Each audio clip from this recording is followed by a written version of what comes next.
Thank you. Thank you. Thank you all very much. Deeply appreciate you all being here. You are way over there. I know. All right. Well, thank you all for being here today. I've been asked to do a little bit of a background because there are some things that a lot of people don't know in terms of how I actually got started here. So I'm just going to share a few things that I don't normally share with people about what happened to get me where I am here today. I was working a long time ago in a graphics studio. And one day, after we had just moved in, we realized that somebody had left a desk in the studio from the last occupants. And I started going through the desk and I found a deck of tarot cards in the desk. And I pulled them out. I sat on the floor and I just started reading the instructions. I had never really understood how this all worked before, and I was just playing around with the cards. A client came in who was going to have lunch with my boss, but my boss told him, please, can you wait about 15 minutes? I'm still working on something. So he sat down in the lobby, saw me on the floor with these cards, and said, oh, you do tarot. My grandma used to do tarot. Can you do a reading for me while I'm waiting? I'm like, well, I just literally opened this box of cards. I'm reading the instructions. I don't really understand how this works. And being British, he said, well, you know, just to kill the time, just for shits and giggles. I said, okay, I'll do my best. So I just started laying the cards out in the way that the instructions said to do it. I started looking at the instructions in terms of generally what the cards were supposed to mean. After a few minutes, I just kind of ignored the instructions and started getting impressions from the cards. Certain things would stand out. And I just started going with an intuitive, line of information coming through me. I had no idea what I was really talking about, and I was just saying what I felt like saying. And one of the things was, this is a client I didn't really know that well. And so some of the things I was saying to him were just kind of odd that I would say them, like, you left England to get away from your girlfriend.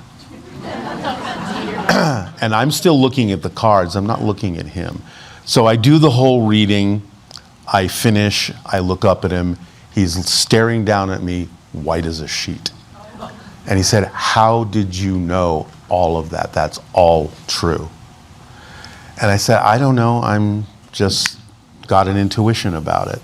From that moment forward, I realized this was something I could do. And I started doing tarot readings for different people. A couple of years later, I found online someone who said that they were teaching how to psychically, emotionally connect with people, and that he'd be willing to teach people how to do this. And I thought, okay, well, that's interesting too. Let's see what we can do with that. So I literally called him up. He was back east, asked him, if I gather a number of people for a class, are you willing to fly out here and teach us this? He said yes. And so we started conducting that class. And it was about emotional linking with different people to sort of get a sense of what they were going through.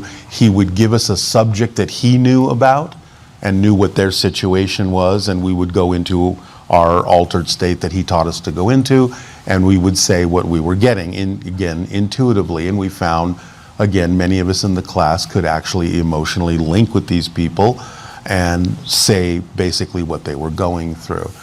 It was during that class that I was then introduced to the channel who was conducting seminars, and I decided to go into that class, not because I thought I was going to be a channel. I had already started doing a lot of research about what metaphysical things were about, and I just thought, well, this is interesting, because I thought channeling was not something that you could be taught.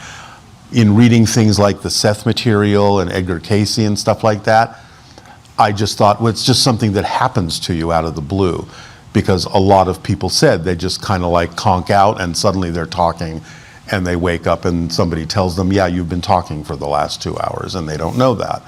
So I said, okay, well, this is interesting. Let me see what this is all about. So that's when I went into that class, which was a series of guided meditations. Bless you. And it was a 12-week course, and about 6 weeks in is when the familiar story I usually tell happened, where we were in the meditative state and I received what felt like a telepathic hit from Bashar, a memory coming back of having to made this agreement with him in this life to do this, and the offer of, well, now you know it's time to begin if you're ready, if you still want to do this. And in that moment, you know, all of this memory and everything was coming back. I saw an image of his face. I heard the word Bashar in my head, didn't know what it meant, thought it was his name. We now know it's just an Arabic word that means messenger. The reason it was chosen that way is because I'm half Arabic in my background, but I don't speak the language. So that word didn't mean anything to me until I found out years later from someone else that the word Bashar means messenger or bringer of good news. So it was appropriate for what he was doing. But in the class, when that happened to me, I wasn't saying anything to anyone. The meditation was still going on. And this all came into my mind in a split second. But the second this happened, the entity coming through the teacher stopped teaching the meditation and turned to me and said, there's an entity here for you right now if you're ready to begin. I opened my eyes, I looked around, because I didn't know if I was hallucinating or if this was some side effect of the meditation or what was going on. But I happened to glance behind me, and one of the other classmates had somehow also picked up on the image of Bashar that I saw, and she was sketching it on a piece of paper. So I already had 2 outside validations that there was something going on beyond my imagination, and I decided to go ahead and keep practicing with it. One thing led to another. I started channeling for people in a house where a woman was doing her doctoral thesis on a connection between channeling and psychology. She would invite her friends over, I would channel for them, she would take her notes. But one thing led to another, word of mouth spread, more and more people started coming. We had to do them in 2 houses and then another house and then auditoriums and so on and so forth. I started getting invited to different cities, different countries, and here we are 40 years later, I'm still doing this. So, in a nutshell, that's sort of what happened to my ordinary life. Never thinking that this was going to be where I would wind up. So, you know, that just gives you a little bit of a background of how a path can kind of unfold for people in unusual ways, as long as you are, as Bashar says, kind of following your excitement, following your curiosity and your interests. Synchronicity will lead you to the next step and the next opportunity, even though you don't necessarily see the connections. And looking back on my life from this perspective, I can see that there were a lot of other things that happened that were actually setups to prepare me for doing this even before I knew anything about this kind of thing. So from this point of view, I can see that it's definitely something I chose as a life path, but didn't know it until I was deeply into it. So for all of you following your life paths, definitely follow your curiosity. It will lead you to where you need to be. Follow your excitement. And the one thing I like to say to people who are a little bit, maybe have a little bit of trepidation of doing that, is even before I knew about Bashar's principle of following your passion, it's just something that I always did. When I got out of high school, I had one job for 6 months as a bank teller. I knew right then that this was not something I wanted to do for the rest of my life. And that's when I went into the graphic studio, because I've always been an artist. I've been drawing ever since I could lift a pencil. So it was always my particular orientation to not choose to do anything I wasn't excited about doing. And the one thing I always say is, considering that I've been doing this now all my life, it has always supported me. It has never not supported me. So I know that people get scared. It's like, well, if I follow my passion, am I going to be able to make a living? Am I going to be able to be supported in life? Am I going to be able to pay my rent? Yes, you will. It's just that you really have to have the understanding that that's where it takes you. That's how it works. Because if it didn't include the ability to be supported and allow you to continue to thrive in physical reality, following your passion would be pointless. It contains everything it needs to allow you to continue to do that when you remain in that state. So that's one of the most important things I would like to share with all of you about the whole idea that Bashar talks about following your passion and really understanding that that is a state of being that contains everything that you actually need to allow you to keep going. Make sense? Okay. So today I know we have a lot of questions. Carissa over here is going to be asking them on your behalf. So I appreciate that. Thank you very much. Thank you. I'm going to just go ahead and allow Bashar to come through, say what he's going to say for a few minutes, and then we'll turn it over to Carissa to ask your questions. So thank you again for being here. I really appreciate it. I hope you have a good time. Bye-bye. I always like to say this is the one thing where you get paid for sleeping on the job. See? So that's how it works. All right.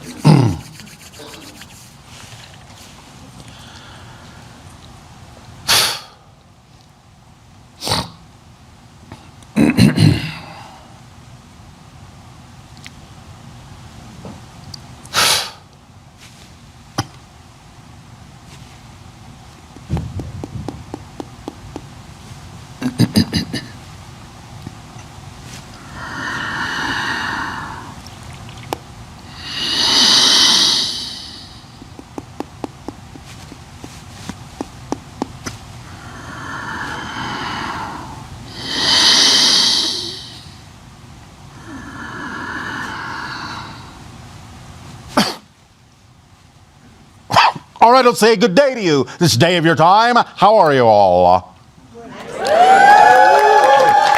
All right. We are here to discuss the idea of the evolutionary path of humanity. Where are you all heading? The idea, of course, is that you are going through many different transitions now, many different reorientations. You are going through a reset of humanity.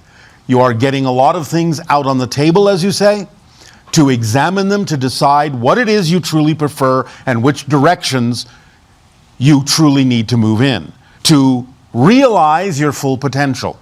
We understand that there may be many things going on your planet now that may seem to be quite chaotic, quite uncertain.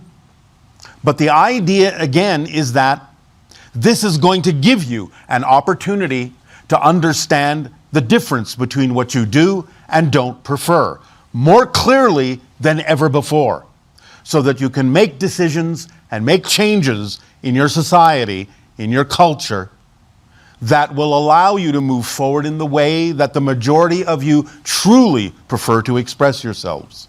So take advantage of this opportunity, because remember, even if you see something that manifests that you don't prefer, at the very least it gives you an opportunity by contrast to understand more clearly what you do prefer. And that is a positive way to use what you don't prefer. Because again, as we have said many times to all of you, it's not about what happens that matters. It's about what you do with what happens that makes the difference in your world. So, don't allow yourselves to be swayed by anything that is not representative of the vibration of your true self and your preference. Allow yourself to examine with curiosity why something is happening in your reality. It's all happening for a reason. It's all happening to accelerate you. No matter whether it seems positive or negative, you can always use it to your advantage if you stay in a positive state, which is the fourth principle of the formula that we share with all of you. Because staying in that positive state allows you to figure out how you can use whatever's happening, even if it's something you don't prefer, to your advantage, and allows you to learn the lessons that will allow you to move forward in a more accelerated way. Make sense? Yes. All right. So, again, the evolutionary path of humanity now is changing over the next few decades. It is a reset that is having taken place from your year of 2020 all the way up to your year of 2050. And this idea after 2050 will be that humanity will be on a different course, a different trajectory, and it will be heading towards becoming a full-fledged member of the Interstellar Alliance. The idea, as we have said, is that within the next 5 years, open contact will begin to occur. Slow introductions at first to different extraterrestrial species. And while this may seem quick and out of the blue, as you say, that open contact would happen in the next 5 years, it is actually something that would be the end result of things that have been going on behind the scenes in your society for quite some time. Because without most of you knowing about it, many extraterrestrials have actually been engaged with many of your scientists and your government officials working on different things to benefit your society. And it is now within the next 5 years that the timing is correct for all of you to begin to realize what has been going on for decades behind the scenes. So be prepared to understand that your society on every level is about to change. And the idea is, again, how you handle it, what you do with it, how you can allow it to serve you, how you can allow it to move forward, because this is what you have chosen. This is what you have designed as your life path, and that life path has included an invitation to all of us to come and share information with you, ideas with you, perspectives with you, so that you can incorporate these ideas according to your own wishes in the way you wish to in your life path, collectively and individually, so that you can move forward and allow the earth to evolve, allow humanity to evolve in the direction that will allow you to become your true selves and fully human, which you aren't yet.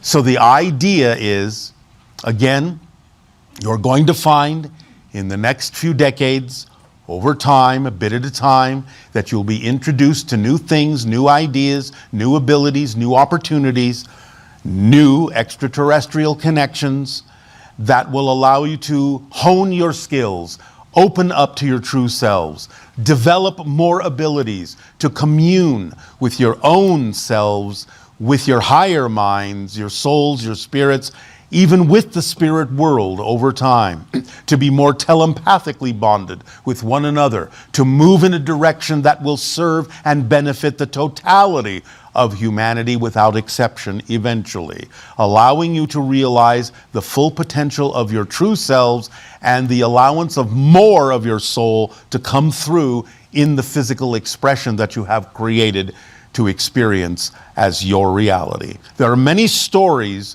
from ancient times being played out in your reality now. Stories of ancient Orion oppression, stories of the destruction of Atlantis, stories of the ancient Martian civilizations that were wiped out by natural catastrophes. The idea is that all of the souls now from all of these things have incarnated on your planet so that all of these stories can take advantage of the cycles of Earth to play these stories out to a new and more positive ending so that you can move forward and use all of that momentum to accelerate yourselves greatly into the future in a more positive way. Do you understand? Yes. So remember again, yes, Earth is a challenging school, but that makes it a master graduating class. You are strong spirits and strong souls who have chosen to be here in these exciting times to take advantage of the opportunity, of the clarity, of recognizing what you are and what you are not, so that you can help serve humanity by moving forward, expressing your gifts, sharing your gifts, to make sure that you are allowing everyone to receive those gifts so they can use them to their benefit to move forward, so that you can all work together in that way and serve each other as the reflections of all that is that you all are. Make sense? Yes. All right. We thank you for allowing us to talk a little bit about the idea of your evolutionary path. We will talk about it more in future transmissions, but for right now, we will allow you to engage in dialogue and questions so that we may continue to be of service to you in that way. Please begin with your questions if you wish. Thank you, Bashar, for being here. I think I speak for all of us when I say we're thrilled to have this experience, and I feel honored to be able to ask these questions. It is our passion, our pleasure, our gratitude, and our appreciation, and our honor to speak with all of you. We're going to start with a simple and a really relatable one from Anonymous. How can we discern between true excitement and impulsive desire or escapism? When you are honest with your self-investigation, you certainly all know the difference between excitement and anxiety. You just have to be very honest about why you are choosing to do whatever it is you are choosing to do. Take a moment not to just impulsively move forward, but look at your actions, look at your choices, and ask yourself, why am I choosing to do this? Do I really have a positive reason for doing this? Or am I acting out of fear? Am I acting out of anxiety? Am I avoiding something by doing this? Am I procrastinating to do something by doing this? You need to develop the skill of investigating and interrogating your reasons for doing whatever it is you choose to do. So you have to ask yourself, why? Why am I doing this? And you have to be willing to be honest with your answers within yourself, to become transparent, to fulfill the ancient wisdom of know thyself, and become transparent to yourself and not be afraid of engaging with that portion of your consciousness and letting it be all right to find out that you may in fact be acting out of fear, you may be acting out of resistance, because you may have a belief within yourself that moving forward on your true passion would create something even more scary or worse than what you're already experiencing, which can never actually happen, and that would never be a true fact, but you may have a belief that it might happen that way. So you have to understand the motivational mechanism of humanity, that you will always move in the direction of what you believe benefits you. You will always move away from what you believe does not. Even though you know you may be choosing things that don't benefit you, you will always choose them if you believe the alternative would be worse. And therefore, even though you may not prefer what you're choosing, you will always choose it if you feel it is safer than the alternative. So you have to be understanding of how this works within your psychology, and you have to be willing to hear the answers that answer why you chose what you're choosing, and you have to be willing to really investigate yourself with deep honesty and have discernment to know the difference, very simply, between when you are choosing excitement and when you are choosing from anxiety. It's that simple.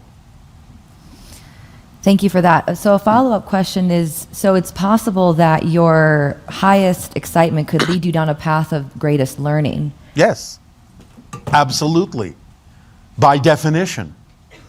Now, sometimes if you choose something that is not necessarily representative of your path, of your highest self, you can still learn lessons from it. Everything is an opportunity to learn something from, even if you choose something that's not representative of your path. That's why we say it doesn't really matter what happens, it only matters what you do with what happens that makes the difference. So even if something manifests that you don't prefer, it's still there for a reason and can still be used to learn the lesson that can turn you around to the path that would actually be more representative of your true vibration. So use everything to your advantage. When something happens that you don't prefer, don't react negatively to it. Don't say something is wrong, something isn't working here. I should be beyond this. I should be more spiritual so that this never happens to me. If it happens, there's a reason for it happening, but you can use it to your advantage if you stay in a positive state. You will be inspired to figure out, if you stay in a positive state, how to use it to your advantage. Remember, you can only perceive what you are the vibration of first. That's just physics. What you put out is what you get back. So if you go into a negative state and react negatively to what's manifested, you cannot be inspired to figure out how to use it positively. You have to already stay in a positive state and be in a positive state to get the inspirations that will allow you to understand how to get a benefit out of what's happening. Again, remember, if nothing else, on the simplest possible level, seeing something you don't prefer manifest gives you much more clarity about what you do prefer. And that's a positive way to use what you don't prefer. So stay in that positive state, and that will allow you to learn the lessons that will accelerate you forward in a positive and preferable way. Beautiful. Thank you for that. Yes. This next question is from Annalise. This is for all the parents out there. We know that these little light babies are the future. As parents, in what ways should we be nurturing them to handle the task that they have brought here to accomplish? First of all, of course, be open to learning from them, because many of those children are some of the greatest teachers you will ever discover. That's number one. You are still the parent, however, and still the teacher to some degree. And the idea is, number one, create with your own imagination and your own creativity a safe space in which you can create simulations and play acting that will allow your child to understand the consequence of the choices they are making before they actually make that choice out in what you call the general real world, the public, so that they can understand what the consequences are, because you also teach them that they're connected to everyone and there is no such thing as a choice made in isolation. It always has an effect, and they need to understand what the consequences of those choices are. Secondly, whatever it is you believe as a parent that they need to learn as a lesson to thrive in physical reality and thrive in a collective society, use again your creativity and imagination to figure out a way to adapt the lesson to their excitement, not diminish their excitement into the lesson. Do you understand? So the idea is also teach them the formula. Teach them that they are as powerful as they need to be to create whatever they need in life without hurting themselves or anyone else, because that's the true measure of power. When someone needs to force their idea on someone else, that is an admission of powerlessness, not an admission of power. It takes no power to destroy. It takes power to create. So the idea is, again, teach them the difference of true power. Let them understand how to use the power of the illusion and not fall under the illusion of power. So that would be a good starting point for any parent or guardian, using their creativity and imagination to create scenarios for those children to grow up being imaginative and creative, and also wanting to learn. Because when you teach somebody something that you think they need to know, that's important for them to know, by using what they're already excited about to adapt their excitement in learning that lesson, they will always be eager to learn. And therefore you will develop an adult who is willing to absorb and learn from every situation, because they will already understand from what you have created in these scenarios that they can use every situation to their advantage if they approach every single challenge that comes up in their life as an understanding that this is a lesson they need to learn, that they have laid out for themselves on their life path, and therefore approach it with curiosity instead of trepidation. Every time a challenge comes up, that's the themes that you have decided to explore. So get curious. What is this going to teach me? What is this challenge all about? How can I learn a lesson here? How can I move forward there? How can this accelerate me in a positive way? How can this help me learn more about who I am as a soul, as a being that can be expressed through this physical medium? Approach these challenges with curiosity, not with trepidation. teach your children all of this. So is it fair to say that the way that we're parenting these children is also the way that we should be reparenting our own inner child? Yes, of course. Now, understand that over time, the hybrid children that have been created will also come to live among you. And they, again, will be great teachers for all of you. And I will tell you this. Some of them, a small percentage of them, are already living among you. Most of you don't know that. Because one of the ways that hybrid children have already begun to be introduced into your society is through adoption agencies. Because they've been left on the doorstep, no one knows where they came from. The hybrid children know who they are. They know they are hybrids. But they look human enough that people will adopt them into their families, the people that resonate with them. So there's a small percentage of hybrid children already living in your society. More will come. Thank you for that. You're welcome for that. This next question is from Powers, and I really appreciate this one. As a first contact specialist, when will we get to have the first face-to-face experience with you? With me personally or my species? We will Both not be and. the first. As I said, within the next 5 years, thus revealing this underlying structure, this very regular pattern, even though you started out assuming that everything was random and chaotic. So we wish to extrapolate to you that even though things now across your planet may seem to be somewhat unpredictable and chaotic in many different ways and many different aspects of your society, sociologically, economically, politically, religiously, what have you, the idea to understand is that when enough events of this nature occur, you will start to see an underlying pattern, an underlying structure that will help you understand how to recreate the idea of stability in a new way, from a new perspective, from a new direction, that can, even out of all the chaos, create a new direction, a new stabilization for your society to move forward upon, a new framework upon which to build a new society, a new direction, allowing you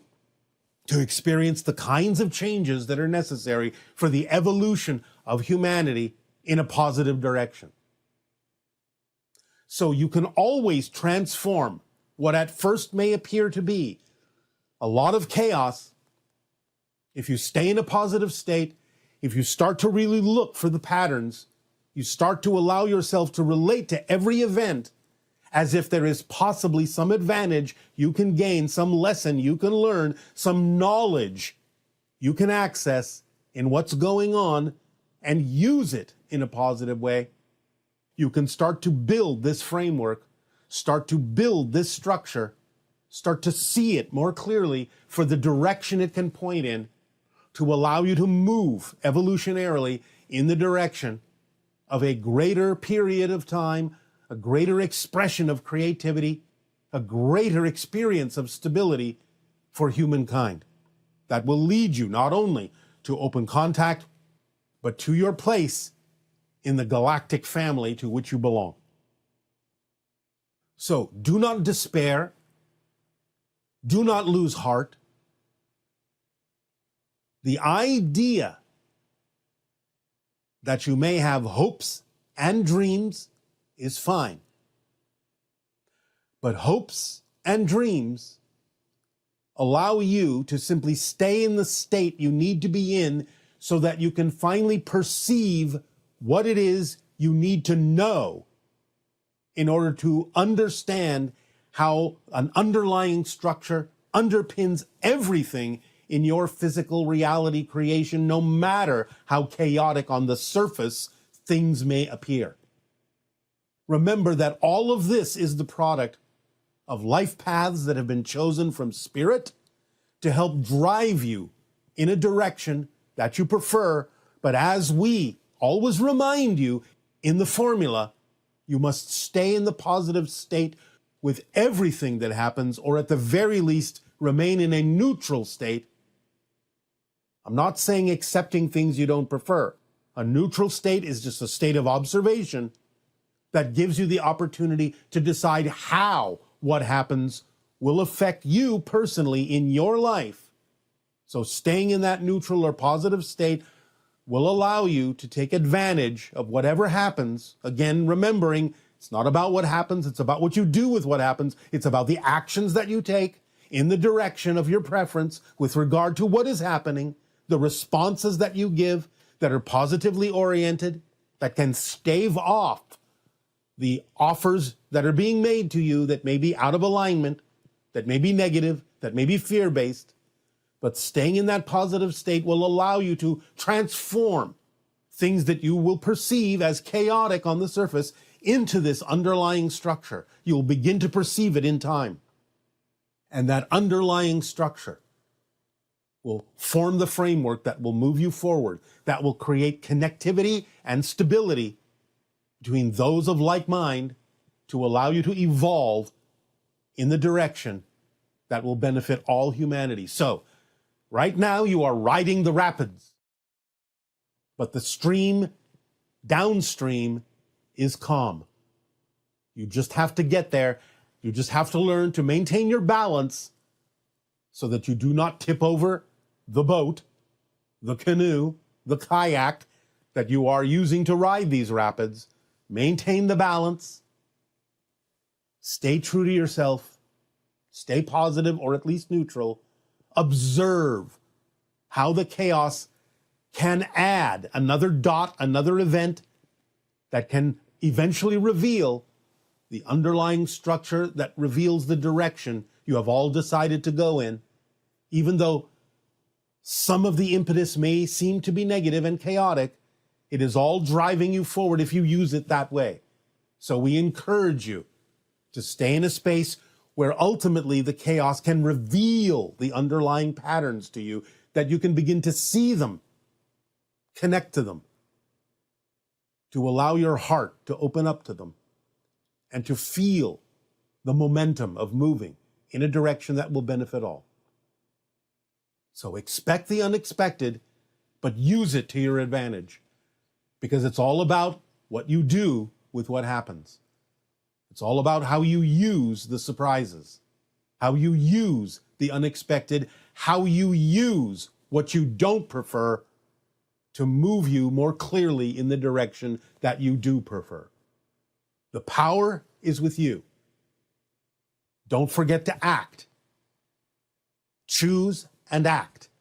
Choose and act. Unexpected things can hold many surprises that are beneficial for humanity. Learn to use them to your advantage. That is what we have to say today. So, we will thank you for allowing us to share this with you. And in return, we ask, how may we continue to be of service to you? How may we help you? Or in our ancient language, Iski teveo atua. Iski teveo atua. How may we help you? Please begin with your questions and dialogues, if you wish. Hey, Good day, good day. I'm so excited to be here and to see you today. My first question is, I've been practicing a state of love and joy and passion as much as I can. And it's a wonderful experience and to see the world through these lenses. And then at times I feel I put myself in fear. And this is like a fear that I know from my whole life, like underlying fear, that's always been there. And then I start overeating, my body gets swollen, and I get frozen. And basically, I cannot do much. And I've been investigating beliefs around that. And yet I feel I'm not really there. I still do that. I find it difficult to, yeah. All right. But again, remember, there must be something that you are even more afraid of, and that's why you stop yourself from moving forward. That's why you freeze yourself. because you are afraid that if you keep moving forward, there is something even more terrifying that may happen. And remember, this is simply the story that the negative belief is telling you, that if you keep going, something really bad will happen. Something really worth being afraid of will happen. Remember, as we have reminded all of you in the past, the more terrifying things get, the closer you are to freeing yourself from the negative belief. Because the more afraid you are to move forward, that means the negative belief is trying harder and harder and harder to make sure you don't let it go. And therefore, it's trying to make you even more scared to move forward because you're so close to letting it go that it has to try that much harder to make you afraid of letting it go. So you have to see the fact that you get really scared as a sign that you're very close to breaking through and breaking free from the negative belief. You have to have a clearer understanding that that's what's happening, mechanically speaking, that that's how negative beliefs function. And if you can allow yourself to remember that when you are really, really scared, when you are afraid and the fear comes up and the negativity comes up, remind yourself that this is the negative belief working very hard because you're so close to really breaking free and letting it go. And it's creating the illusion in the story that it's telling you that something even worse than what you've already felt, what you've already experienced, what you've already imagined will happen if you keep moving forward. You have to see this, in a sense, as an act of desperation on the part of the negative belief to try even harder to make sure you don't let it go. And once you can see that, you can see through it. You can see through the illusion, through the trick that it's trying to guide you with, and you can finally be free and move forward and feel the momentum that will accelerate you in the direction of your preference. Does this make sense to you? Do you understand what we're saying? Yes, it does make sense. And I was wondering if you could help me to, investigate more.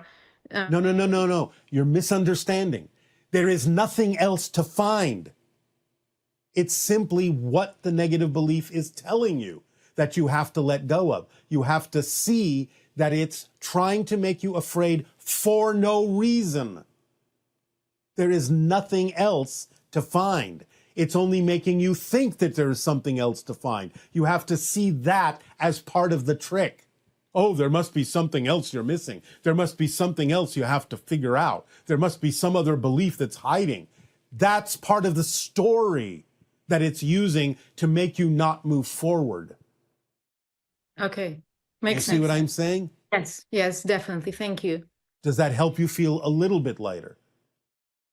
I feel tightness in my throat. All right. And But I could again, feel this coming to my eyes. So. Can you allow yourself, as we have just said, to get into the understanding that all of those ideas that there is something else to find, some other belief holding you back, may just be part of the story that the negative belief is telling you, because it has nothing else to show you. It has nothing else to use other than to trick you into believing that you're missing something. Yes, makes sense. Makes a lot of sense. Thank you. All right. So now that it makes sense, even just a little bit, do you feel any relief at all? Yes, I do. All right. That means you are accelerating forward. So anytime this comes up, it's all right. If there is something there, you'll figure it out and you'll see that it's nonsensical and let it go. But many times also you have to double check that there may actually be nothing there, that it may just be part of the story the negative belief is telling you, that there's something else you have to let go of, when in fact that may be a complete fiction. Yes, makes a lot of sense. And I think I was trapped many times in this in this pattern. Yes. And now you understand one more of the tricks that negative beliefs have that can help you move forward more quickly by always reminding yourself, if there is something to figure out, you'll figure it out by moving forward. If there is nothing else to figure out, you will realize that by always reminding yourself, that the idea that there's something else to find that stops you may just be a fiction coming from the negative belief. So use those two things to continue to move forward. All right? Wonderful. Yes. I'm also wondering, I notice myself to hold to some old definitions, old pictures of my preferred future, like expectations. Yes, insistences. Sometimes, yes. And sometimes it's really easy to let them go. And there are certain areas in my life where I'm keeping holding on to them. And I find it really difficult just to let go and just feel it and not be stuck on that visualization. All right, well, this is part of what we're already talking about. There are certain things that are important to you that represent the idea of who you prefer to be, where you prefer to be, and what you prefer to experience in general, energetically, in your life. And because those things, those particular things are more important or representative of a more important state of being, those are the things where the negative belief will focus its story. And that's why it seems more difficult to let those go, because the negative belief recognizes those are the important things that you could move forward on that would allow you to let the negative belief go. So that's why it seems more difficult for those particular things, because those are the things you are making more important than anything else. And therefore, that's where the negative belief will focus its fear-based energy. Wonderful. Thank you. Yes. So last question. I've been using energy readings for some time to support my clients, and I've lately started also channeling. And I was wondering if you could explain what is the difference really between the energy reading and the channeling, because I sense the difference and I still have hard time to explain it and to understand it. Well, the idea in general is that an energy reading is you're picking up on the vibrations of another individual and translating what that vibration may mean, whereas a channeling may involve a telepathic connection by altering your frequency to match the frequency of another level of consciousness or another being, and acting as a translation device for that other level of consciousness or for that other being to bring through information. Do you understand the difference? Yes, makes a lot of sense. One is like taking a reading with an instrument, and one is like making a telephone call. Yeah. And is there any guidance you could give me on what I could specifically do to enhance my ability to channel? Just keep practicing. Just keep doing it. It will always give you more ability to understand what you need to do. Just trust synchronicity to be your guide, all right? Wonderful. Thank you, Bashar. I appreciate you a lot, so much. Our deep appreciation and unconditional love to you as well. Good day. Good day. Hi, Bashar. Am I experiencing every negative thought and every positive thought in a parallel universe with the same intensity of emotions that I have in this life that I think is the only one? Well, it's not you, it's other beings. Those are other people. They may look like you, but they're not you. So they're experiencing whatever they need to experience on their life path simultaneously with whatever it is that's important for you and relevant for you to experience on your life path. Hello, how are you, Bashar? Perfect, and you? I'm so grateful to be in contact with you right now. It is our passion and our pleasure to speak with you as well. What would you like to discuss? As we know, open contact will happen within 5 years. Are we going to have a certain feeling in our energy in the day of the open contact? Yes, of course you will. But that depends on what it is you bring to the experience.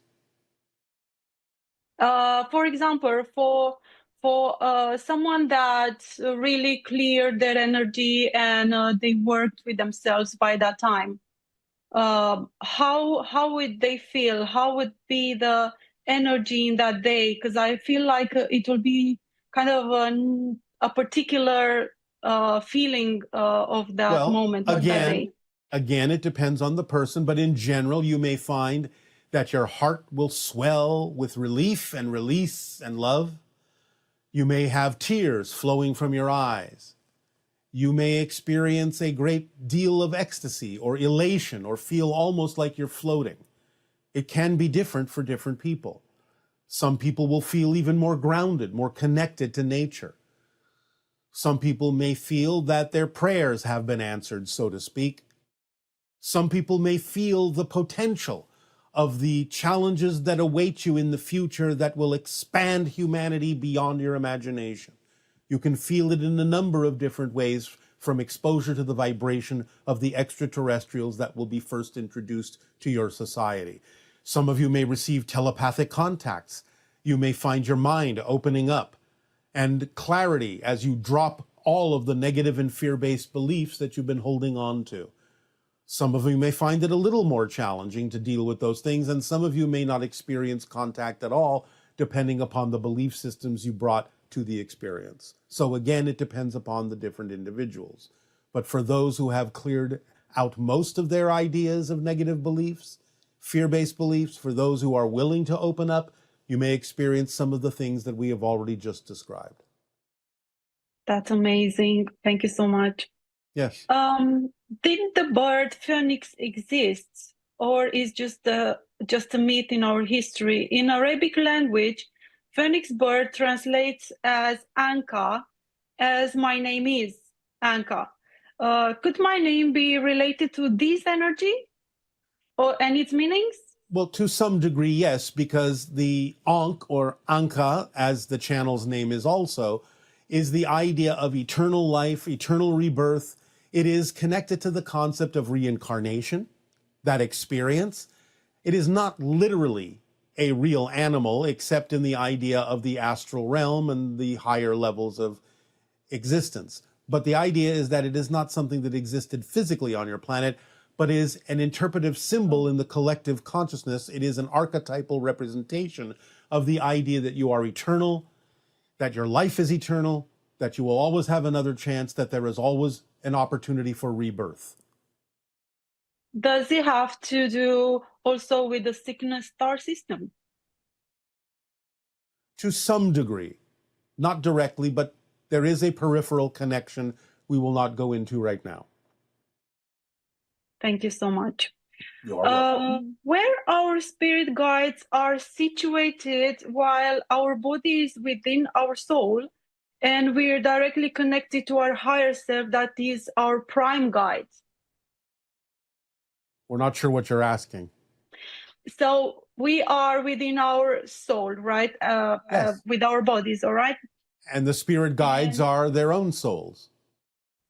Okay, because I'm a bit confused because I know I am connected directly to my higher self. Well, your higher self is your soul. Yes. Then the spirit guides are their own souls. Okay, yes, Yes. all right. Yeah. And you vibrationally communicate. Vibrationally communicate, and they helping in from that perspective. Okay.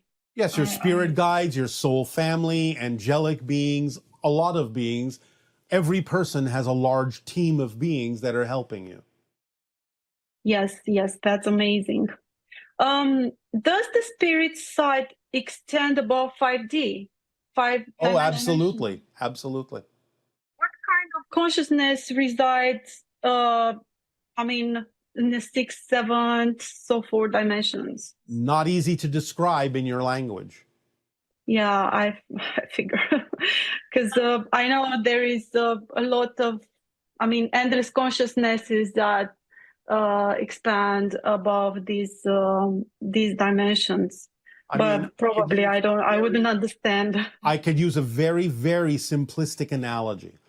Imagine right now that you are looking at a TV screen. Yes?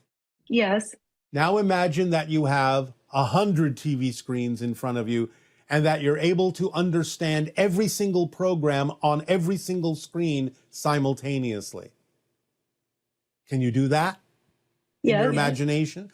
Now imagine that every single TV screen has another TV screen and another TV screen and another TV screen, and it goes on to infinity.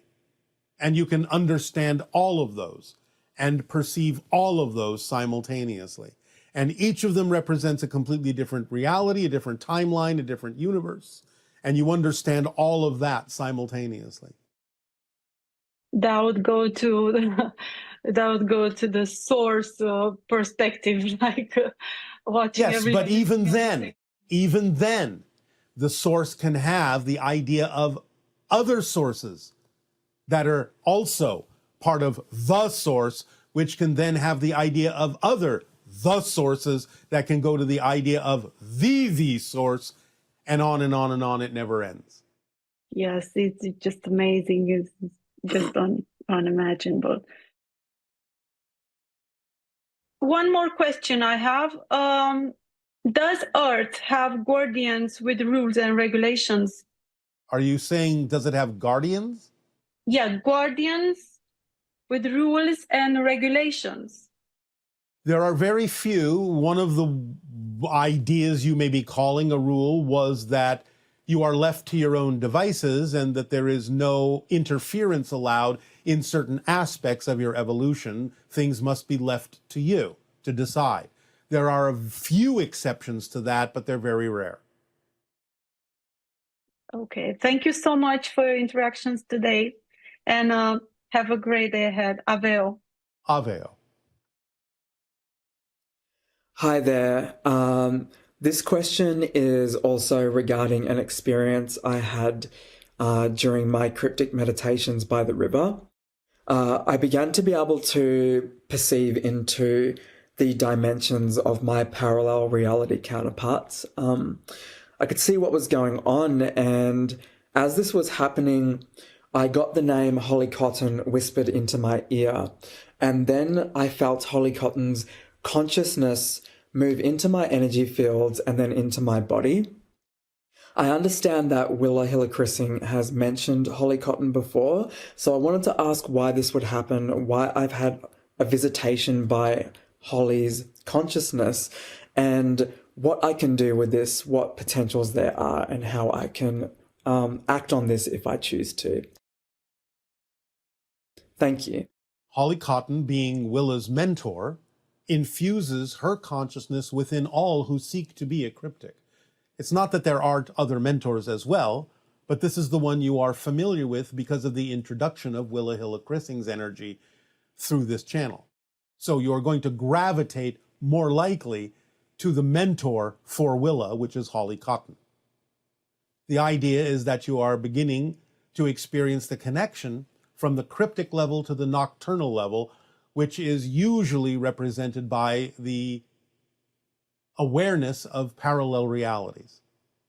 So you are taking advantage of the vibration of the consciousness, the frequency of the consciousness of Willa's mentor to help accelerate you in your process of going from cryptic to nocturnal.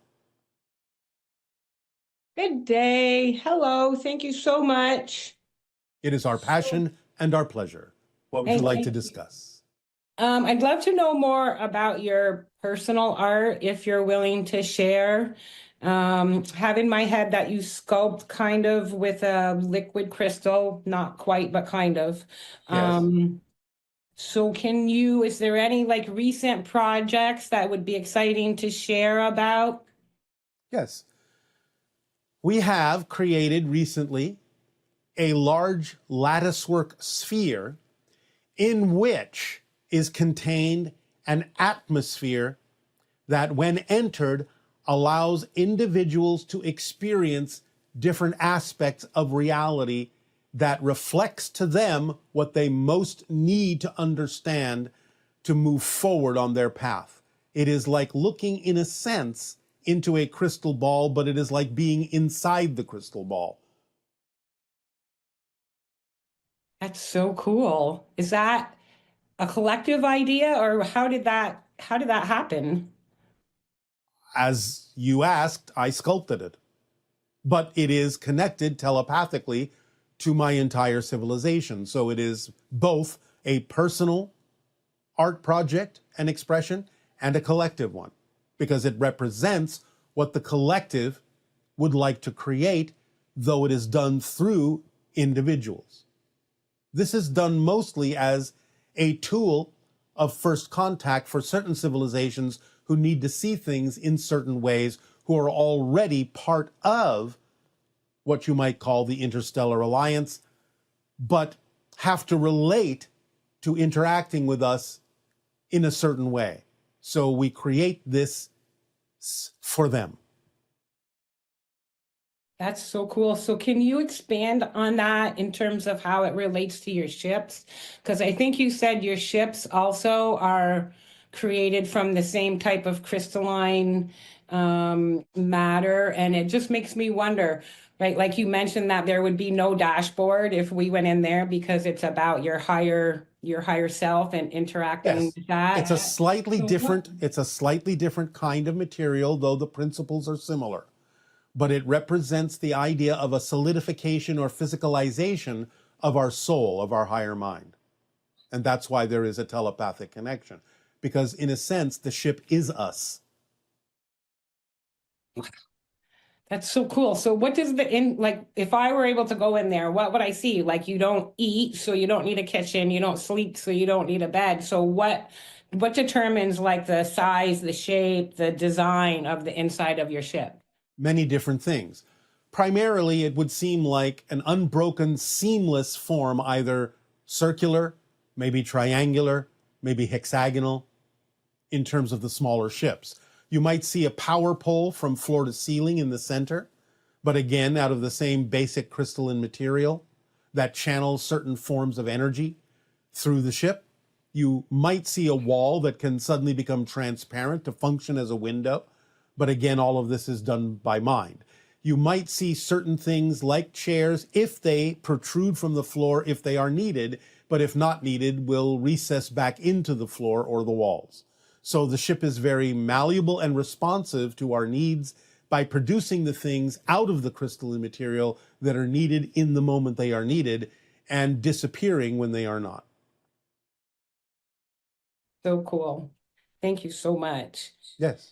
I'd like to know more about Anima and her role. Maybe if you want to share anything about like your relationship with her, what social engineering means.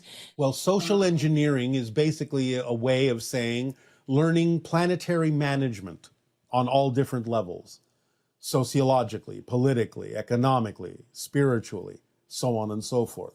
So the social engineers will come after the first contact specialists like myself, and that's why we work closely with social engineers and why Anima is my colleague in that way. So after the idea of open contact, then the social engineers will be available to humanity to help you understand how to manage an entire planet more efficiently for the benefit of all. So all of its resources, in other words. So how might, if I'm still around when she's here, how might I play with her or interact with her in the future?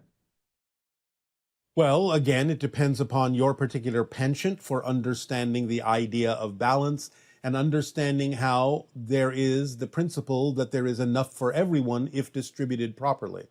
That the idea of borders and barriers no longer really exists. It's all about the idea of proportional disbursement, of understanding the value of the resources you have, how to manage them most efficiently, and how to understand that there is enough for all. Wow, very cool. And then lastly, I have been following my highest excitement. It's been really fun. And I am in a business now where I use hypnotherapy to help people reveal and transform negative beliefs. It's very exciting work for me. It's based on the idea that when we're little, we run in theta. And so we lay down a bunch of beliefs without a filter at that point. And so the work that we do brings the brain back to theta and reveals things that are no longer serving people anymore. Is there any information that you can give me that would make it more powerful for my clients so that we could tweak the process in any way that would make it more helpful or more effective? Well, if they're willing to go into gamma first, that can help them unlock a few things that will make it easier to go into the theta level where the work can be done. Oh. And can I guide that? Yes, of course. How would I do that?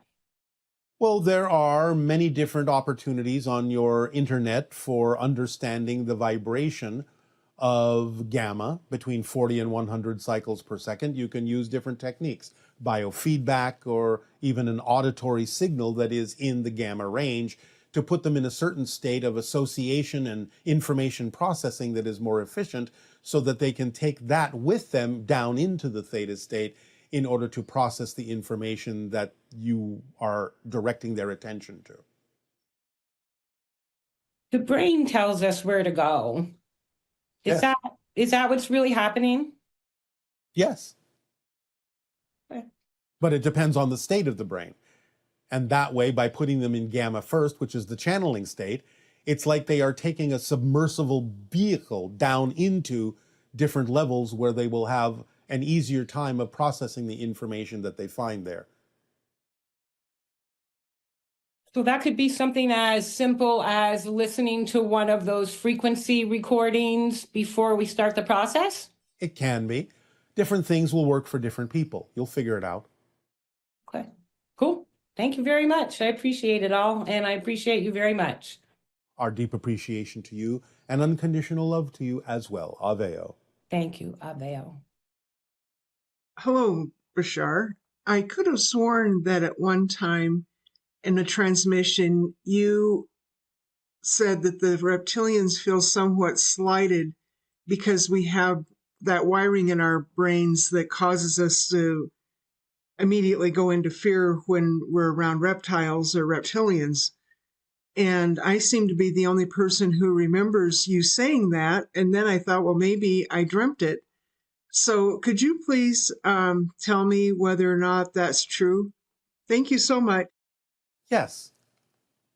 Your reaction to the vibration of the reptilians causes a reaction in them that makes some of them not necessarily care for humanity very much, because of humanity's reaction in the primitive brain of humanity, in the mammalian brain of humanity, to the idea of a reptile. So you're kind of at odds with one another. Not all reptilians feel the same way. Most of them actually ignore humanity. But there are those who have a little bit of a resentment toward humanity because of humanity's reaction to them. They feel slighted in that sense. Good day, good day. How are you doing? Perfect, and you? Good. I wanted to ask you, what is the secret of the universe? That you are completely empowered, that you have the greatest power to choose, that you determine your life path, that you create your reality, that you are an aspect of all that is, experiencing itself through what appears to be an aspect of itself. Okay. I understand.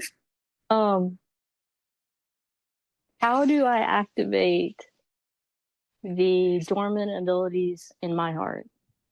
By following the formula. Is this the only way? It is not the only way, but it is the way that is most efficient, which is why we give it to you, so you don't have to overthink it or overcomplicate it. It includes every possible process that you have decided to experience on your life path. So if you want to be efficient, use the formula. If you want to take a longer route, that's up to you. No, I'll skip the longer route. All right. 1 second. Who was the person in my room not too long ago? I think it was an ET, but I'm not sure. What did you experience? There was a person next to me, and they were making eye contact with me, and suddenly, like, I sort of blacked out for a minute.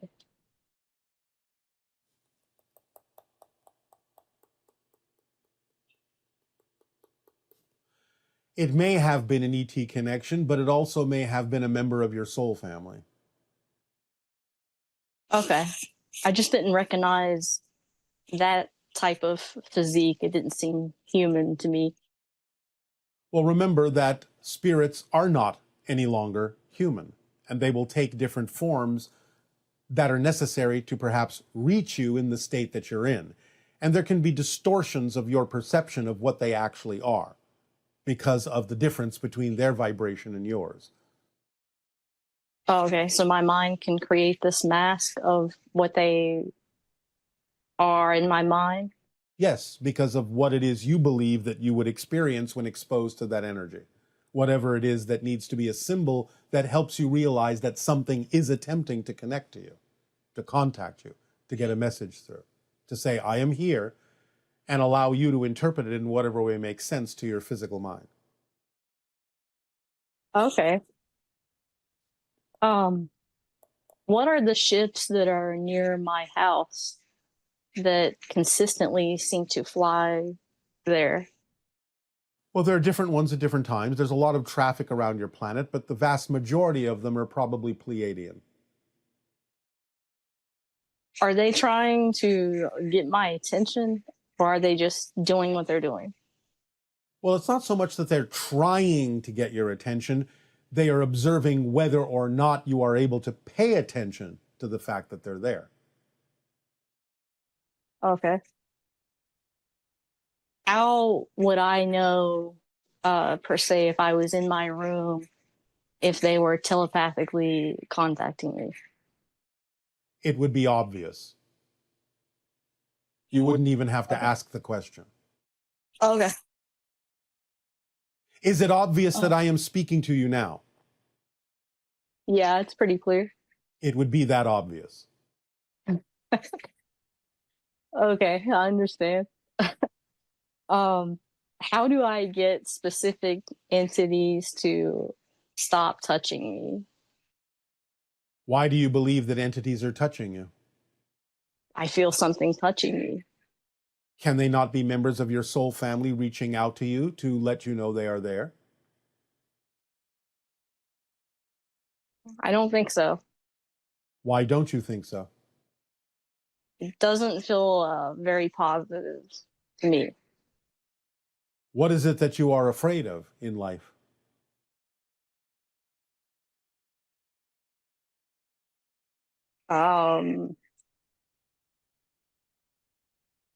I guess just being myself to the fullest extent.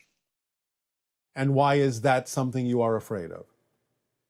What do you think will happen if you are yourself to the fullest extent?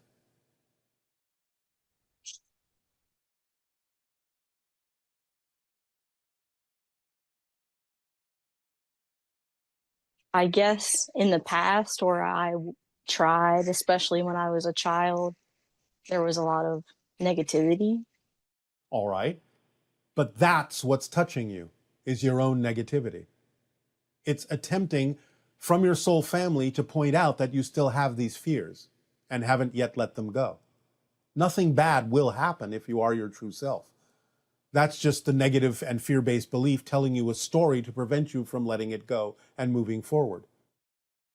So in a sense, the touching is to point out that you still have fears, and that's why it's uncomfortable for you. They're attempting to get you to face those fears and let them go. They're pointing them out to you. So if you want them to stop touching you, you have to let go of your fears. Okay. Then they will have no reason to point them out to you. Is there a different way that they can point that out to me? It's being done out of love. It's your life path.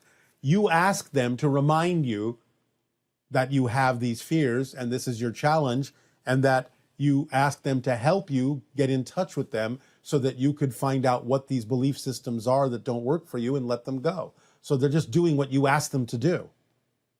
You just don't remember that.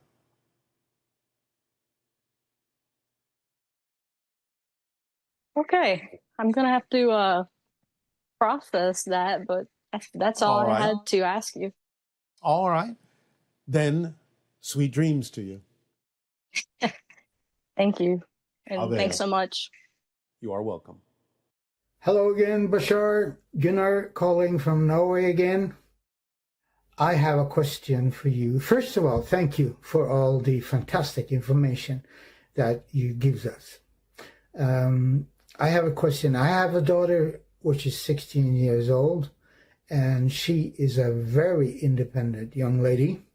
She has her own opinion and is. I'm sometimes I wonder if she is from another planet or a yeah. Is she, or am I just imagining it? Okay, bye-bye. Thank you for all the good stuff you gave us. Bye. She is not from another planet, but you all have connections to other civilizations. So the idea is that you may be picking up on the fact that being a member of a new generation that is literally a new species with slightly different DNA, she feels like an alien or an ET. But she is an accelerated human with more evidence energetically of her connections to other extraterrestrial civilizations. But this is what the future human is like, is all about. Hi, Bashar. And to you, good day. Special Valentine's greetings to you since we're in our month of February. All right.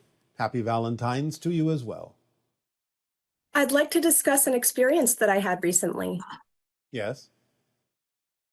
It was early October last year, very early morning, sometime around 3 a.m. I had gotten out of bed and wandered into my bathroom. I just sort of stood there for a moment. I was listening near the bathroom door, and it was like I was in a trance. And then I noticed something in the hallway just outside the bathroom door. It was only 2 or 3 feet away from me. It looked like a little cloud of swirling greenish mist. And I seemed to sense just the most vague outline of a humanoid figure, maybe just barely 5 feet tall. And I spoke to him and stepped towards him. I held out my arms. And then I felt a very strong, quite lovely sensation entering the top of my head. It was pleasantly overwhelming. I felt like I was being swept up. And the next thing I knew, I was laying in bed. The moment I realized I was back in my bed, the quality of the experience felt more like my normal reality. And the being was still with me at my bedside. He said something to me. I couldn't make out what he was saying because his voice sounded garbled. I was not able to clearly see him. I could only hear and feel his presence. I felt some more strong sensations in my energy field, not unpleasant. I said a few words to him and then he left. Yes. And I would like to know, the first portion of the experience had a different quality than the second portion. It was more trance-like. What caused the trance-like state that I experienced at first? Exposure to a higher frequency vibration. It is kind of a reset that you asked for and were given. It kind of resets you to put you on your path a little bit more clearly. And was I caused to enter that state, or did I cause myself to enter that state? Well, both. You asked for assistance, it was given. Why did the being appear as a mist, and why was the mist greenish in color? Has to do with the heart, the opening of the heart. Again, an interpretation in your physical reality of the energy that you were interacting with, the consciousness you were interacting with. Remember that things coming from one dimension, one reality to another, as an apparition, are not always solid looking. They may maintain themselves to a higher frequency, which doesn't necessarily allow them to coalesce into something that you would recognize as physical, because it doesn't serve the purpose to do so. They can distribute energy to you more efficiently by remaining a little bit closer to their natural, non-physical, energetic state. What exactly caused the strong sensations in my energy field, and how am I able to experience sensations outside my physical body since I don't have any nerves there? It's not about nerves. It's about the fact that your soul, in a sense, extends beyond your body. Your electric field extends beyond your body. It's about the idea of your electric field matching the frequency of what you are being offered by another being. So there is contact before there is contact. There is a lot of contact vibrationally and energetically before anything ever touches your physical form. Was my response to the being unexpected? Was the being surprised that I noticed him? Not surprised, but delighted. And if I had not spoken to him and held out my arms, would he have interacted with me? Probably would have backed off until you were more ready. What caused the gap in my memory and what happened during the gap? Again, this is about the idea of resetting your energy, resetting your consciousness to make your path a little bit more clear to you as you move forward in life. The idea of forgetting is so that you can focus on your life rather than remember the incident per se. When I was placed back in my bed and the being spoke to me, why did his voice, well, you kind of explained this before. Yes, coming why through did a different dimensional level, it's not necessarily going to sound clear to your physical mind.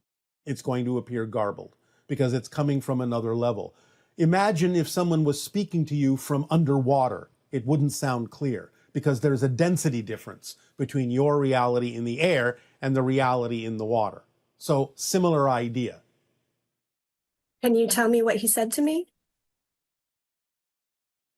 He told you to go to sleep now, absorb what you have been taught, and wake up refreshed and as a new person, knowing that your path is clearer for you in the way ahead. You are surrounded by love. You are helped by guides. You are never alone. Know that and take that into your heart. Move forward in your life. The being doing a good interacted job. with my energy field a couple more times. You're doing a good job. And thank you for the job that you are doing, was the rest of the message. I see. And when he touched my energy field a couple more times just before he left, why did he do this? Just checking to make sure everything was balanced properly. Kind of like a little checkup. Okay, that went well. And so, was there something specific he was looking for in the interaction? Any more reason as to why he came at my request? Well, on a different level, yes. And again, knowing that that being is doing its job well as well, being a guide for you. So that's what that being is getting out of it. The joy and the happiness and the fulfillment of being a guide for you in a way that works for you. I get the sense he's not an ET, so Not he's exactly, not no. There's a lot of similarity between the idea of spirits and ETs on a certain level. Hard to tell the difference at that level, but no, not exactly. It's more the idea of a guide. So there's no civilization that he's coming from, or... Well, if you want to call the spirit realm a civilization, you can. I see. Because it is its own reality. It is its own realm. It is its own world. Does this being have a name or a symbol that can act as a phone number? Well, the idea of the green mist can be that way if you want to hold the imagination and the visualization of it. That can act as a connecting symbol. I understand. Or if you wish, the image of a green heart. Thank you. Bashar, I want to thank you for connecting with me today. It is our passion and our pleasure and probably the result of the interaction you had with that other being. Understood. Thank you. Aveo. Bye. Hi, Bashar and Darryl. My name is Angela, and I am 46. I'm from Wilmington, Delaware. And when I was a child, about 5 years old, I had a very frightening experience in my second floor bathroom. I was answering the call of nature, and when I was finished, I stood up and I looked out my window, and there was a being on the other side looking at me, and it was very terrifying for me as a little kid. The color of their skin was green, but I don't remember which shade. And the first thought in my mind was this was some kind of goblin. I shut my eyes very tight, and when I looked again, it was gone. It was very vivid. It was not my imagination, and I never told anybody about it because I didn't think anybody would believe me. I'd really appreciate if you could tell me who or what that being was. Thank you so much. It was a type of extraterrestrial that is relatively rare in terms of its visitations to your planet. We cannot necessarily go into a lot of detail about that particular extraterrestrial species at this time. They will eventually be introduced to your society when open contact occurs. But there are those who from time to time will visit Earth and sort of observe and peer in to understand humanity. And they will be attracted sometimes to the idea of children because children are so open energetically and consciously to the idea of other dimensions and other realms.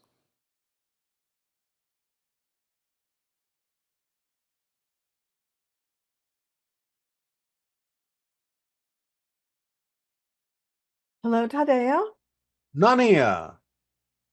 We've got lots of great questions from our viewers. All right. Okay, so I will begin. Does AI have anything to do with ETs coming to Earth? And are you here to help parent it? To some degree, extraterrestrials, when open contact occurs, will help guide the idea of the creation of AI to the benefit of humanity, yes. Okay. And why does the US get all the action when it comes to UFOs and Bigfoot sightings? This person lives in Eastern Europe, and despite being very excited, they are not either vibrationally compatible or something because they're not having as much action as we are over here in the US. This is a fallacy. There is a lot of action around the world. And in fact, the most active place on the planet with regard to UFO sightings is in Scotland. So the idea is that there's a particular portal there that allows for the coming and going of a lot of UFO traffic. The idea that there may seem to be many more sightings in the United States has a lot to do with the denial of their existence rather than the acceptance of their existence. There are many sightings in Europe, many sightings in Asia, many sightings in Australia, many sightings around the world. It's just a matter of how they're reported or if they're reported.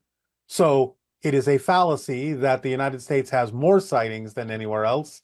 It is just a matter of whether or not they are reported. And this question is, how will we receive the downloads of our human history? Will it be telepathic or by forms of visual media? You will receive holograms. Can you elaborate?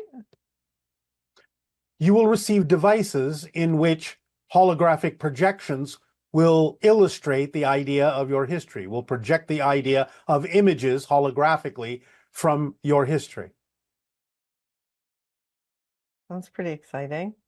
Yes. Okay, this is an economic question. This person is asking, economies of Western countries depend on consumption that is very often wasteful and unnecessary. Is there any other way to maintain a strong economy? And is it justifiable that within one society we have such an extreme difference in standard of living? Again, the idea is that eventually your economy will be based on the people themselves, on skills and abilities. That synchronicity will allow you to come together to share with those that need it. So first and foremost, you will transform your economy into a kind of digital currency, not cryptocurrency, but another form of digital currency. And then eventually you will not need the idea of any artificial exchange. You will allow synchronicity to be what organizes your society in a variety of different ways that will bring what you need to those that need it. This is decades in the future, but it will transform before then into, again, a variety of more balanced ways of exchange having to do with digital currency. Okay, and while you answered this in the in the monologue. You may want to elaborate. This person is asking, will you give us some mental and physical strategies to thrive in the midst of the current chaos? We address the idea that underlying what appears to be chaos, there are patterns that you can search for, but on another level. Understand this is the concept of the swing of the pendulum, going to extremes on your planet. It is about eliminating the idea of responding and reacting with extremism. It is about staying closer to the center. So the idea is to know that the degree of extreme chaos that exists on your planet is to generate a response and a reaction that will bring you back closer to the center rather than going to the opposite extreme next time. So it is all about how much chaos can you take? How much disruption can you take? How much are you willing to abide by until you finally start to make choices that will bring you back to a more balanced and central place in your response to things and your ability to solve situations on your planet in a more balanced way. So you are being given an extreme experience of chaos so that you can understand how to respond to that in a way that will bring you more back, more closer to the idea of a positive, centered, and balanced situation when you've had enough of the chaos. And then on a personal level, it would be the idea that you'd stay in a positive state, or at least go into a neutral state if things are happening that are not your preference. Yes, of course, because then you will get the benefit out of it. You will be able to have the inspirations to create the scenarios and take the actions necessary to bring your society back into a more balanced and central state rather than going to the opposite extreme, as is common on your planet at this point. Usually you meet one extreme with another extreme instead of going back to the center and balancing yourselves. This is an opportunity to be tired of extremes on both ends, and the idea of then creating a more balanced and reasonable state of being in your society throughout. And the idea of taking the high road, that's a saying they have on Yes. Earth. And the idea that the temptation is to go into an extreme state, that's basically what you're saying, right? That Yes. The idea is that you usually have a pendulum swing going from one side to the other. It's important to allow the pendulum to hang straight down into the center, to be in a balanced state and swing very little instead of going to the extremes on both ends, which serves you not at all. okay. And no matter how bad things seem to look, is contact still a possibility? This person is asking. Contact, as we have said, is inevitable. It is just a matter of the style of the contact, the way in which it's going to occur based on what's going on your planet. But contact at this point within the next 5 years is inevitable. For one reason or another, it will happen. But the way it happens will be different depending on what's going on your planet. Okay, and this is sort of along those lines. Does it mean any and all people I can visually perceive now in all different splitting prisms heading towards two different Earths are all going to experience their own chosen way of open contact in the next 5 years since September 2024? Again, no. There will be some people who will not experience the idea of contact at all, if that is their path. This is few and far between, but nevertheless, it is still possible to experience no contact. But the majority of people on your planet will experience contact in one way, shape, or form. Thank you. And this question is, will Canada become the 51st state? Of course not. Okay. And this person is looking for clarification. You seem adamant that we are our government, but to many, there seems to be a separation.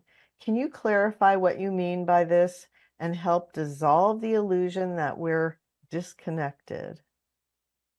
You already understand it's an illusion that you're disconnected by the very way you asked the question. We say you are your government because you are responsible for the choices that you make in terms of who you install in certain places of authority.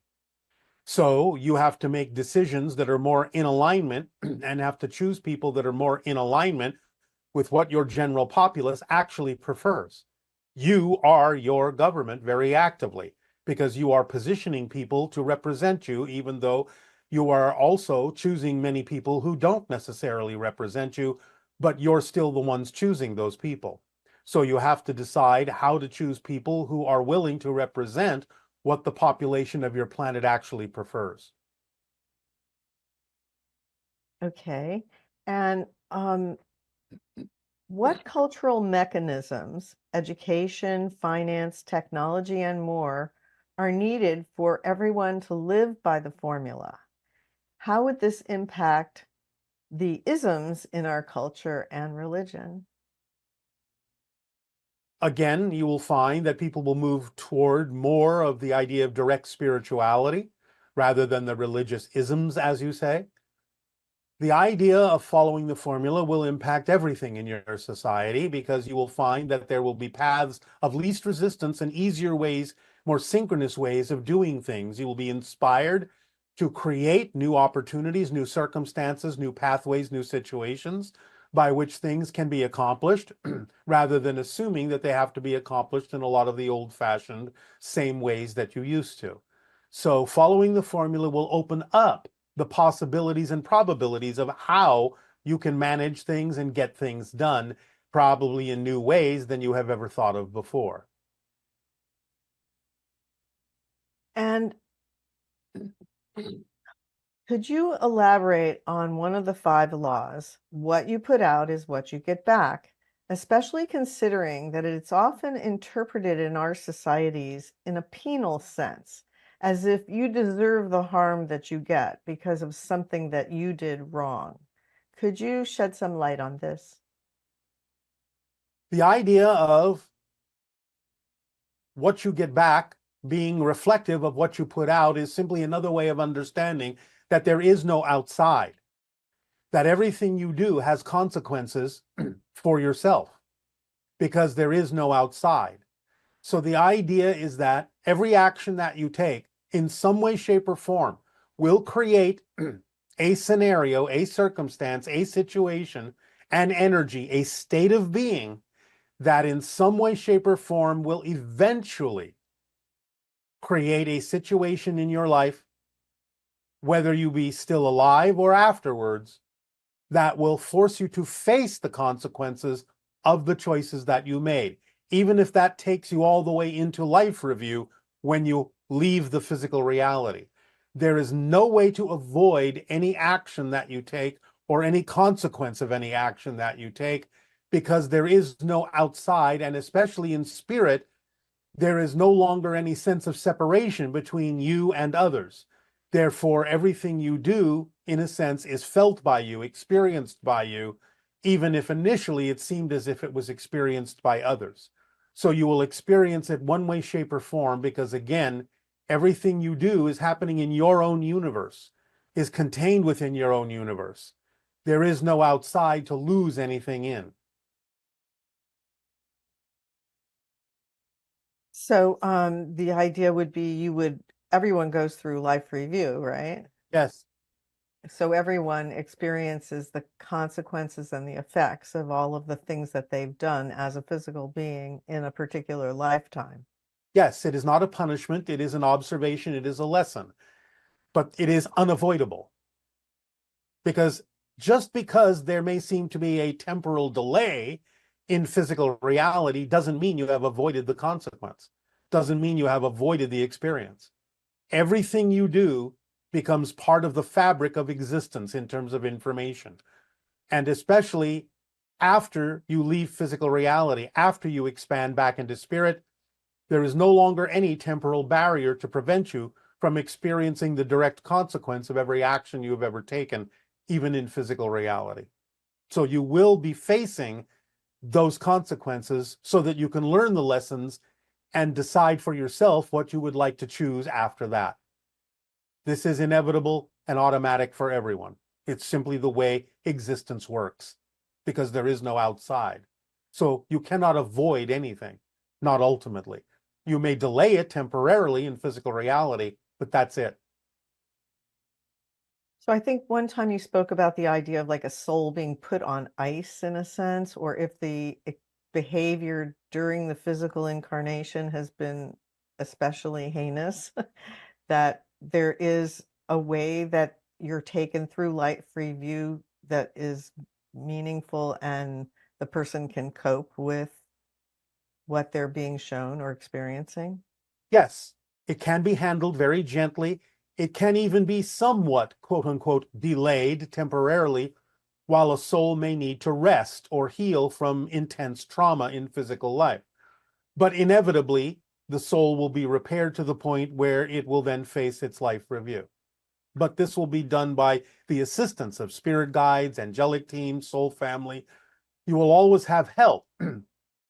And when you are properly prepared, then you will be allowed to experience your life review so that you can learn the lessons and adopt the lessons to yourself so you can make decisions and choices for what you would like to do thereafter. So it doesn't mean it has to happen automatically immediately. Sometimes the soul may require a little bit of healing and rest in the afterlife before it can face the understanding of and the experiences of the life review.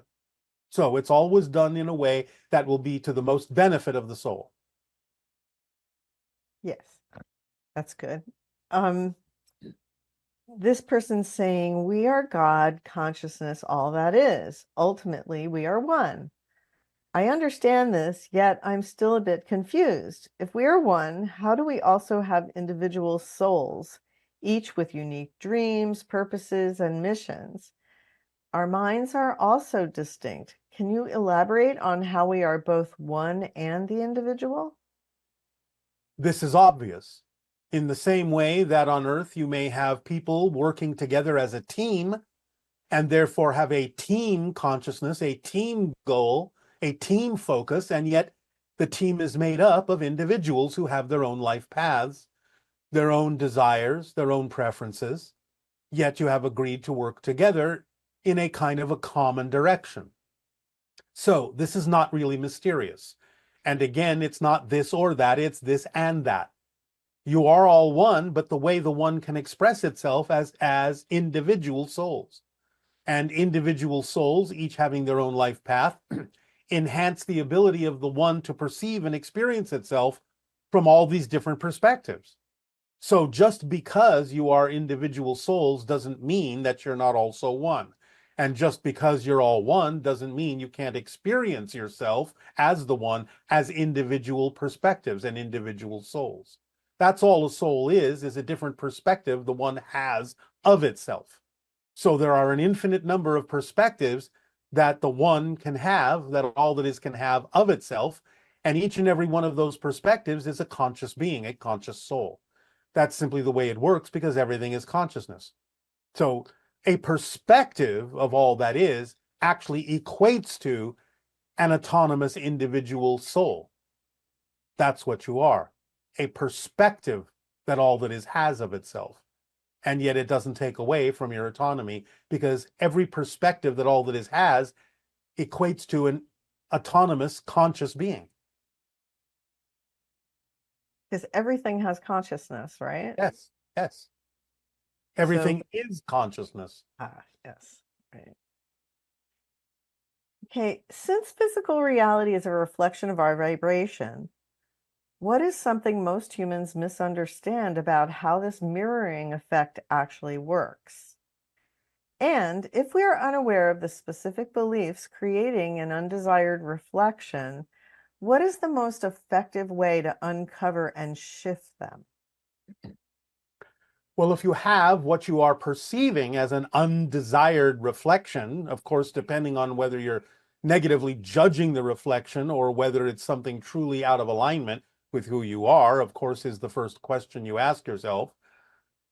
The idea, again, is self-investigation. If it is truly not your preference and feels uncompatible and undesired, again, you would have to ask, by understanding how things work, what are you getting out of having this reflection? What are you learning from this reflection? How can it help you move in a different direction? So you still have to know it's there for a reason, as we have said. There are no accidents. So if it's there for a reason. What is it trying to show you? What are you learning from it? What are you holding on to that you think you need that maybe you don't need? So again, it requires deep self-investigation to find out why you would hold on to something you don't prefer, because you will always do so because you believe it benefits you. You have to understand the motivational mechanism and how it works.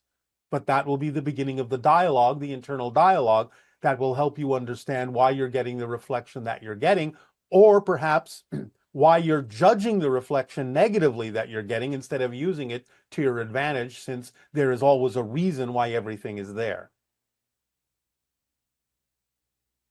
Okay.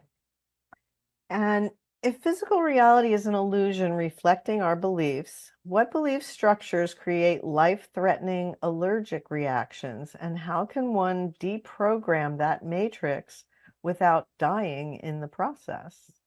Of course, again, there may be many different reasons, as there are different people, for having allergic reactions to things.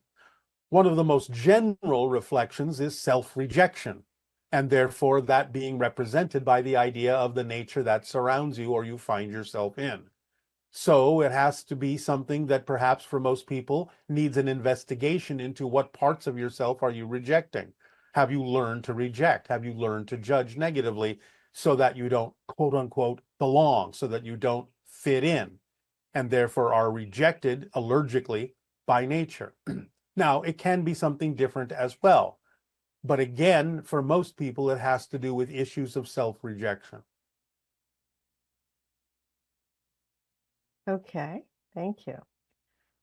How should this person handle a behavioral secret that they have kept from their family due to differing beliefs? They have no negative feelings about their choice, and they don't intend to change them, but also know that sharing would cause their parents and their family heartbreak. Pay attention to what we have already said and described about the idea of consequential secrets.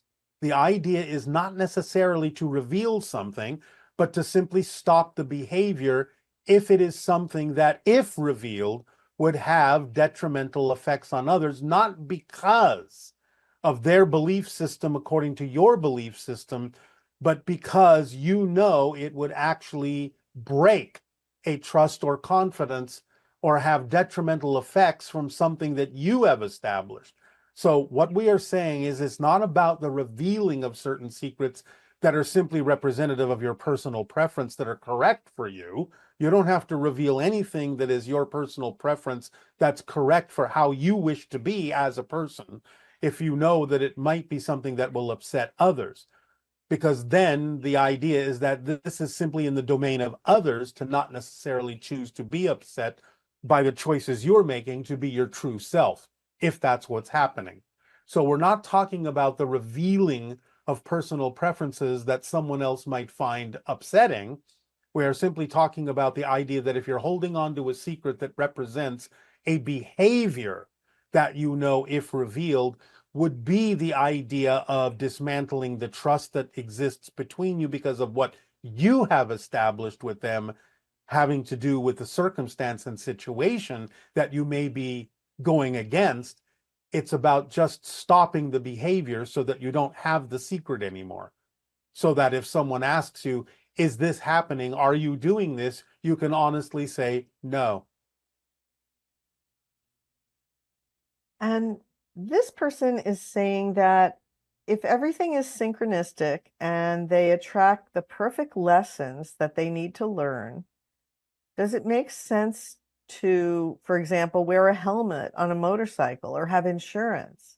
If they're positive and then then every experience, every disease, every injury is welcomed as a beautiful opportunity for growth. Do you still protect yourself? And is there anything like protection, as I cannot protect myself from my own reflection anyway? This is a person who is not getting the point that is existing even within their own question. Of course you protect yourself. The idea of asking, do I need to protect myself by wearing a helmet if I ride a motorcycle, is the result of a lesson you have learned. So the idea is not to avoid those obvious things that can protect you. Stay grounded in this, stay balanced in this, and understand that the whole idea, perhaps in your society, of wearing a helmet or having insurance are the results of learning lessons to protect yourself. It's not about trying to avoid the obvious. It's not about trying to be so spiritual that I don't need to do these things. It's about understanding how things work in your reality and learning the lesson. Of course, wearing a helmet will protect you, because that is the lesson you learn if you fall down and injure your head without a helmet. So the things that you're talking about avoiding are actually the lessons you need to learn in a typical physical reality. That's really a great understanding, you know? Yes. Don't be so spiritual that you forget that following the lessons of physical reality is just as spiritual as anything. Now, this questioner is saying that her boyfriend completely refuses to believe anything that has to do with souls, UFOs, ETs. Did he and other people who think like him choose the experience of being closed-minded about these topics before incarnating on Earth? And if not, is there a way to help them wake up? There may not be. Yes, it is a situational choice of the spirit to know that they are going into a reality where things like spirit, UFOs, ETs, the expansion of consciousness are going to become part and parcel of the expansion of humanity in this particular time frame, in this day and age. Therefore, going into the idea that they have fear about these things and refuse to acknowledge that they could be possibilities is part of their particular choices and lessons that they have chosen to learn. They may not learn it. It may be their life path to not open up to these things, but that's all right. Again, it may simply be an opportunity for them to realize that these things do exist. They're simply afraid of changing their entire worldview paradigm at this particular point because they have a belief system that says they cannot handle it or that everything would come crashing down. There's really no way to allow them to wake up to the fact that these things exist other than gentle conversation, gentle exploration, if they're willing to be exposed to it. But again, it's not necessarily your job to convince them of these things because you don't know their life path. Their life path may be to deny these things until a certain point where they will wake themselves up by putting themselves in a circumstance that is undeniable. But we'll see if that's what they have chosen. There's no way to assume that that's what they have chosen. Now, this questioner is asking if you could clarify what you mean about a theme for this life. Do you mean what passion we choose to follow, what our main purpose is in coming here? Or do you mean what shadow aspects of our character are we going to deal with in this lifetime? Both. It has to do, your theme, with both the passions that are representative of who you are and the letting go of the shadow side that represents who you are not. So this is why we say the greatest challenges that occur in your life are usually representative of your themes, both positive and negative. So it has to do both with being true to yourself and acting on your passion, and at the same time letting go of the things that are not who you really are, letting go of the fear-based beliefs. So it's both. Okay. And This individual has these